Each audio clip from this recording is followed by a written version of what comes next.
Dear students, today we will see another utility in the network, that is ping. So ping is a command line utility. It means you have to take it in the command line that I'll show afterwards. Available on virtually on any operating system with network connectivity. That acts as a test to see if a network device is reachable or not. The ping command sends a request or packets over the network to a specific device. A successful ping results in a response from the computer that was pinged back to the originating computer. Maybe, for example, if you are working on one computer with the IP address 192.168.0.1 and another computer with the IP address 192.168.0.2, then you can take ping to another computer with that number, ping 192.168.0.2. Then it will send the packets to that computer, and if there is a response, the packets will come back. Otherwise, without packets, it will come back. By that, we'll understand whether the communication from first computer to second computer is correct or not. So what does that ping stand for? According to the author, the name ping comes from the sonar terminology. In sonar, a ping is an audible sound wave sent out to find an object. If the sound hits the object, the sound waves will reflect or echo back to the source. And the distance and location of the object can be determined by measuring the time and direction of the returning sound wave. That means in the submarine or in the ships, they will use this technology, that is sonar technology. And in that, they will ping the objects, that means they will ping the packets continuously from the submarine. Then, if anything hits to that object, it will return back with the response. By that, they will understand there is something on the way, and that technology is used in the submarine. Similarly, the ping command sends out an echo request.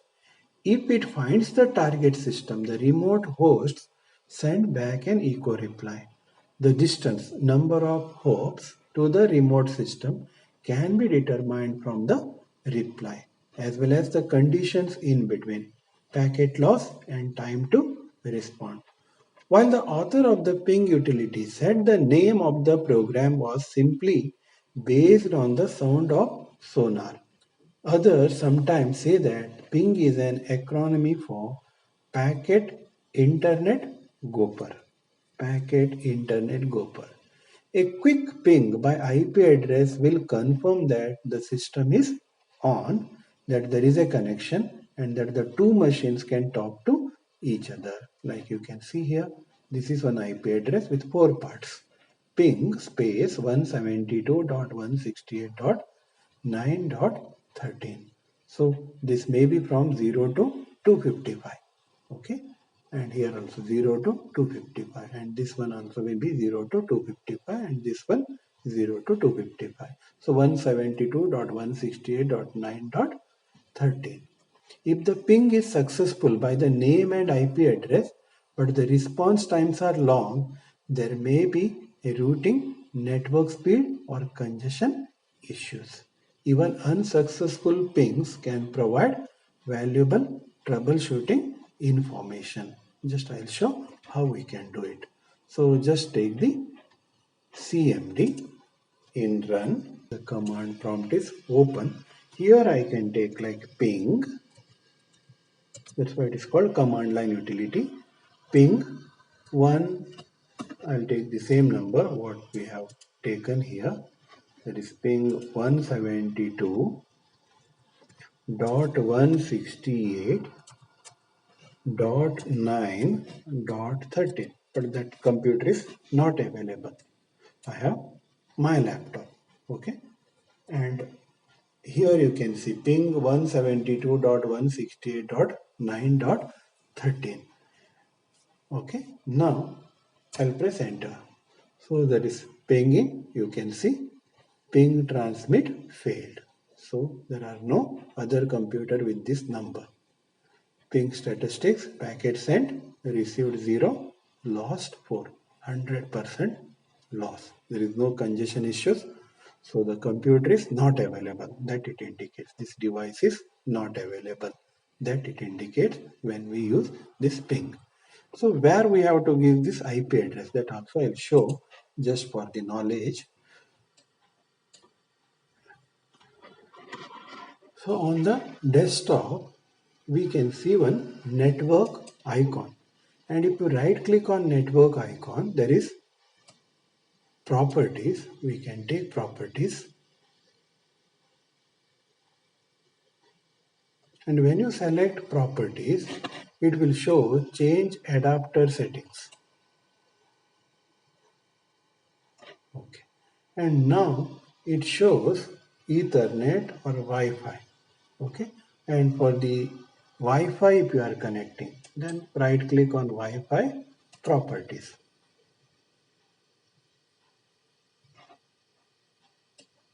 Yeah. Then it shows Internet Protocol version properties. And here we can specify IP address. Okay, if you are connecting Wi-Fi. So if you are connecting Ethernet, through Ethernet, if you are connecting, right click on this one, properties, and then Internet Protocol. As I said, to identify computer, we need Internet Protocol and use the following IP address. Only this laptop is there, so we have not taken IP address. But if there are many number of computers on the network, to identify IP address is essential. The chapter 2 is on digital transmission and transmission system. Both data and the signal that represent them can be either analog or digital. As you know, continuous data we'll call it as analog, and discrete data we will call it as a digital. And analog and digital signal. Analog signal can have an infinite number of values in a range. Digital signals can have only a limited number of values. You can see here, analog signals can have infinite number of values in a range, and it is represented by sinusoidal wave. Analog signal. Digital signal, it is represented by discrete data. Okay, bits and bytes and digital encoding of information means data is stored and saved in discrete units, maybe 0 and 1. So that's why that means numbers. Text is represented using 1 byte for each of the keyboard character. That means for each character it will take 1 byte. Comparison of analog and digital signal. What that analog signal is? It is a continuous signal which transmits information as a response to changes in physical phenomena. But the digital signals are discrete time signal generated by digital modulation. Data transmission is of poor quality in analog, but here high quality. Response to noise is more affected, but response to noise is less affected in the digital. Uses continuous range of values to represent information. Here it uses discrete or discontinuous values to represent information, and denoted by sine waves, denoted by square waves. Analog technology records waveforms as they are, but here it converts analog waveforms into set of numbers and stores them. The numbers are converted into voltage stream for the representation. So here the example is human voice in air. Here example is electronic devices. Next is periodic and aperiodic signals. Both analog and digital signals can take one of two forms, maybe periodic, maybe non-periodic. A periodic signal completes a pattern within a measurable time frame called a period. Okay, one period. Okay, here you can see this is one period. And non-periodic signal changes without exhibiting a pattern or cycle that repeats over time. Okay, that repeats over time. Here you can see periodic signals, and this is non-periodic signal. Okay, it continuously moves, but we don't know exactly how the next one will come. That we will call it as a non-periodic or aperiodic signals. Period and frequency. Period refers to the amount of time in seconds a signal needs to complete one cycle. Frequency refers to the number of periods in 1 second.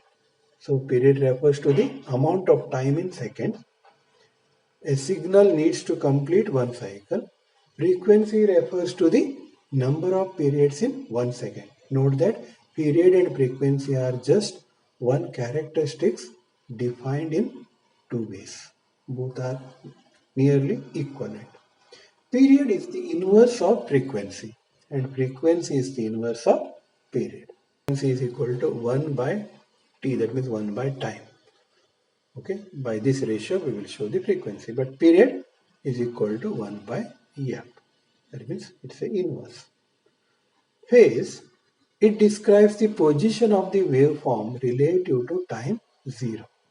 Position of the waveform relative to time 0. The phase is measured in degree of radians, that is 360 degrees 2 pixel radian. 180 degrees 1 radian. 360 means 2 radians. So here you can see 0 degree is represented in this way. Maybe the 90 degree may be in this way. But here 1 by 4th cycle, this may be a half cycle. You can see here this is half cycle. This is 1 by 4th. This is half. And again this is 3 by 4th. And this is full cycle. Okay. Thank you, students. In the next class, I'll continue with the other concepts. Thank you. God bless you.